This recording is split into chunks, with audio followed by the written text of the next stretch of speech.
Ya tengo el placer de estar con Nacho Cardero, director de El Confidencial. Nacho, ¿cómo estás? Un placer enorme.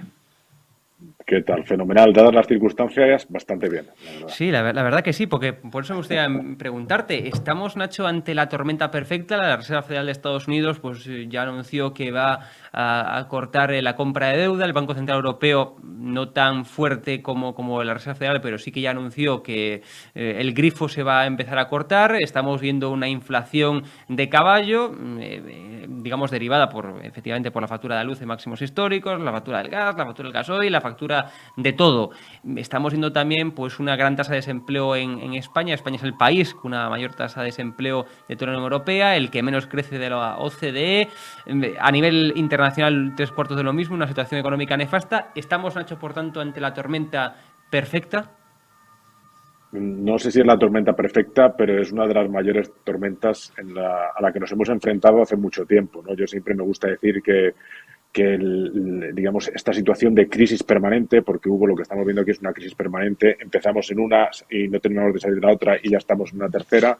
Para mí comenzó prácticamente en el 2008 y después continuó de alguna forma en 2013-2014 y después cuando pensábamos que estaba saliendo de esta crisis, que es una de las mayores sacudidas económicas, sociales, políticas de los últimos tiempos, llega el COVID y nos llega una caída del Producto Interior Bruto como no se veía desde la Guerra Civil, ¿no? Y cuando de repente parecías que salíamos de esta recuperación, por lo cual empezamos a tener una inflación de velocidad de crucero y empezamos a recuperarnos, pues llega la guerra de Ucrania, ¿no? La invasión por parte de Rusia de Ucrania, ¿no? Con lo cual esto sitúa unas circunstancias, un escenario de crisis permanente donde no hemos llegado a recuperar los niveles previos a la pandemia de actividad económica y no solamente a eso, sino que los ciudadanos han ido perdiendo renta de poder adquisitivo y, como bien decías, tenemos una inflación galopante que para combatir la inflación galopante la FED está subiendo tipos y aquí el Banco Central Europeo tendrá que verse la obligación también de subir tipos o hacer algún gesto de reducción de estímulos, etcétera, etcétera, para intentar controlar la inflación. Y esto, Hugo, se traduce que la recuperación económica en España, que ya era la peor de Europa y era frágil, pues se va a ver truncada una vez más, ¿no? Entonces la ansiedad de mensaje de no recuperamos, no recuperamos, no recuperamos, no recuperamos, pues esa recuperación no termina de llegar jamás, ¿no? A mí siempre me gusta decir que la renta media de los españoles es un 30% inferior a la media europea.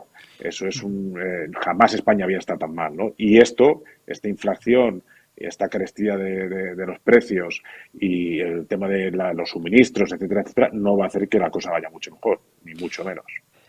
Cuando el Banco Central Europeo pues tome medidas, corte, digamos, ese grifo, esa compra de deuda, países como España, que recordemos, tiene una deuda superior al 120% sobre el PIB, tiene un déficit también brutal, es decir, España, a diferencia de otros países de nuestro entorno, parte de una base, de una situación muy perjudicial, muy dramática y por tanto va a sufrir mucho más cuando, insisto, el BCE pues empieza a cortar el grifo.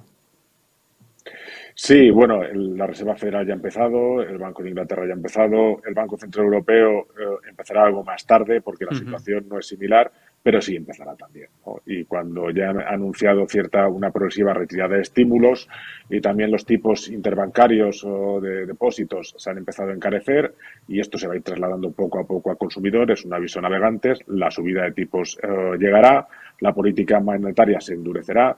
¿Y quiénes son los países más perjudicados por este endurecimiento de la política monetaria? Que llegará más tarde o más temprano. Pues lógicamente los que tienen los fundamentales más frágiles, como es el caso, por ejemplo, de España, o de Grecia, Portugal, Italia, acuérdate, los famosos países del sur, ¿no? Sí. Y lo pasaremos mal, lógicamente. Un país que tiene un 120% de deuda sobre PIB, pues lógicamente lo pasará mal cuando suban los tipos de interés y tengamos que financiar en el mercado esa deuda. Estamos escuchando por parte de los expertos, de los economistas, un término, un concepto que se repite día a día también y es estaflación. Es decir, inflación alta, no crecimiento y, por tanto, una situación que se puede enquistar, que se puede cronificar en el tiempo. Es lógico, esta inflación es un fenómeno, es un fantasma que viene de vez en cuando y, lógicamente, si no hacemos nada, si no tomamos medidas de forma urgente, es lo que nos vamos a encontrar, es decir, el peor de los escenarios. Ni crecemos económicamente y, encima, la carestía de los precios aumenta y la renta disponible de las familias es cada vez menor, ¿no? De ahí las medidas que están tomando pues, la Reserva Federal, la FED, que está tomando el Banco de Inglaterra y otros bancos centrales, porque se dan cuenta que ahora mismo al escenario al que vamos, el de esta inflación. Yo creo que los distintos mecanismos que tiene Europa, que ya la podemos ver, la creación de un fondo para un fondo europeo para combatir, digamos, las consecuencias económicas de la guerra de Ucrania, etcétera, etcétera, mitigarán este paradigma, pero lógicamente estamos ahí, ¿no? Yo creo que Europa va a tener, hoy han salido los datos de la OCDE, donde creen que el PIB de la Unión Europea se va a ver por el tema de la guerra, pues va a caer un 1,4 puntos y la inflación va a subir 2 puntos, Sí. ¿no? Ese es el escenario, ¿no? Que te suba la inflación y te caiga la economía. De todas formas, no creo que lleguemos a ver ese escenario tan maquiavélico de esta inflación como algunos dicen, ¿no? Pero nos quedaremos cerca. Hablabas antes de la guerra Rusia-Ucrania, evidentemente está incrementando la dramática situación económica no solamente de España, sino a nivel mundial e internacional. Rusia lo está pasando también muy mal. Los expertos, los economistas rusos apuntan que la inflación en Rusia ya está creciendo un 30, un 40%. Es decir, es una situación dramática con las sanciones, con todo lo que se está invirtiendo en gasto militar, etcétera. La incógnita ahora es, ¿China ayudará económicamente hablando a Rusia, sí o no?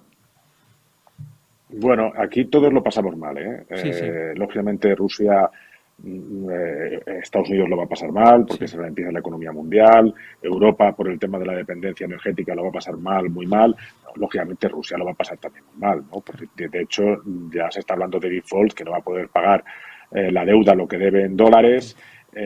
Lógicamente las empresas totalmente se han ido, la bolsa sigue sin abrir, el rublo se ha desplomado, o sea, la situación de Rusia. Rusia pues posiblemente gane la guerra de Ucrania, pero pierda la otra guerra en el medio y largo plazo, que es la de un país referente económicamente en el mundo, que va a dejar de serlo porque va a pasar a ser un país marginal. Esa guerra la va a perder Rusia porque económicamente ahora mismo está estrangulada.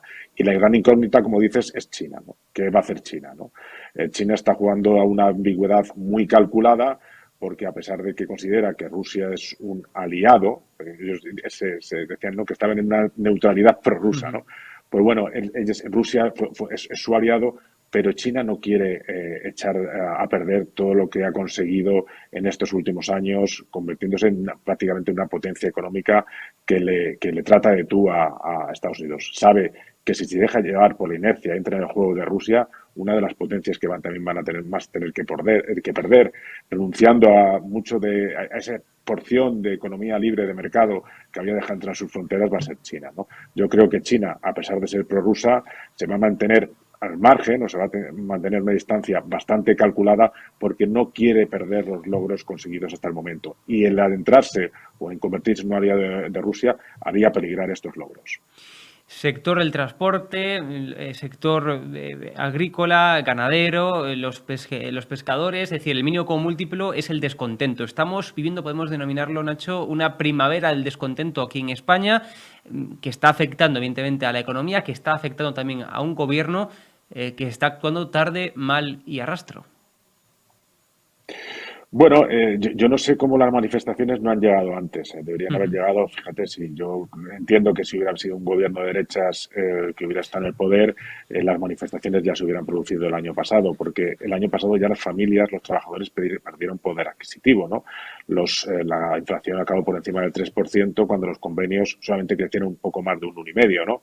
Con lo cual perdieron poder adquisitivo, el precio de la luz, etcétera, etcétera, estaba disparado y no se produjo ningún malestar social ni se produjo ninguna manifestación porque hubo un mensaje por parte de los sindicatos diciendo que esto era coyuntural, que teníamos que sacrificarnos todos, las empresas, pero también los trabajadores, y que aguantásemos, ¿no? Pero ha pasado un año y esto no es coyuntural, sino que es permanente, y los trabajadores siguen perdiendo cada vez más poder adquisitivo, con una inflación al 7%, que seguramente llegaremos al 10%, pues pierden mucho poder adquisitivo. Cada vez es más difícil hacer la cesta de la compra y sobre todo ven que los carburantes, la luz, las fábricas, etcétera, todo se vuelve inviable, ¿no? Y esta situación que el gobierno, gracias a Podemos y a Yolanda Díaz, la han mantenido bastante tranquila con los sindicatos, lógicamente se les va a ir de las manos en este 2022 porque la situación es insostenible, ¿vale? Estamos hablando de familias y trabajadores que van a perder mucho poder adquisitivo y estamos hablando de empresas que van a cerrar. Y esto sí es inmanejable. Indubitablemente, estuviera quien estuviera, pero está un gobierno de izquierdas y le va a tocar a él también lidiar con algo que los gobiernos de izquierda no saben lidiar. Y para concluir, Nacho, como tú decías, es increíble cómo no salieron a protestar antes estos sectores estamos hablando, pero también es increíble cómo el gobierno no bajó impuestos antes. Es decir, se le venía pidiendo porque la crisis económica no viene de ahora. Por mucho que diga Pedro Sánchez de que la culpa es de Zelensky y Putin, no. Ese 7,4% de inflación, ese 3% de inflación subyacente del mes de febrero, todavía no mide el impacto total y real de la guerra de Rusia y Ucrania en España. Desde verano veníamos con máximos históricos en luz, gas, gasolina, etcétera, y ahora los impuestos los va a bajar, pero retrasa tal bajada hasta el 29 de marzo. ¿Por qué tal retraso? Pues no se entiende. La verdad es que lidiar con estas coyunturas no es fácil para nadie. Es un trágala que es muy difícil de sobrellevar, ¿no? Eso lo primero. Pero lo que sí es cierto es que determinadas decisiones de este gobierno o la determinada inacción de este gobierno nos ha lastrado y nos ha perjudicado sobremanera, ¿no? Ya no vamos a hablar de las decisiones que tomaron de política energética, porque llueve sobre mojado y que nos han penalizado de alguna forma cuando ha llegado situaciones como la de Ucrania, pero sí que podemos hablar de cómo un gobierno que ha utilizado tanto el decreto ley y que se ha valido tanto de él para tomar medidas urgentes, sin embargo, para la hora de tomar medidas, rebajas fiscales que se pueden tomar fácilmente, pues se procrastine tanto en el tiempo, ¿no? Que tengamos que esperar 2, 3 semanas para tomar decisiones cuando ya hay empresas que están cerrando por culpa de la carestía energética, ¿no? Es decir, vía decreto ley se pueden haber tomado medidas mucho más rápidas, como se han hecho en otras ocasiones, y no se han hecho. También la política energética, que viene de antiguo, nos está penalizando bastante. Y el hecho de fiarlo todo a una decisión europea de topar el precio del gas me parece a todas luces insuficiente. Creo que el gobierno, que además está ingresando más por IVA y que creo que está ingresando por los impuestos, porque si la luz y las energías están tan caras, ellos ingresan más por IVA y además que están viendo también que con la inflación se está viendo también reduciendo su deuda pública, pues creo que tiene herramientas, una distribución de esta riqueza que él está generando, de hacerlo de una mejor forma entre las empresas y entre las economías domésticas, la verdad. Nacho Cardero, director del Confidencial, un placer enorme tenerte aquí con nosotros en Vista Digital. Un fuerte abrazo.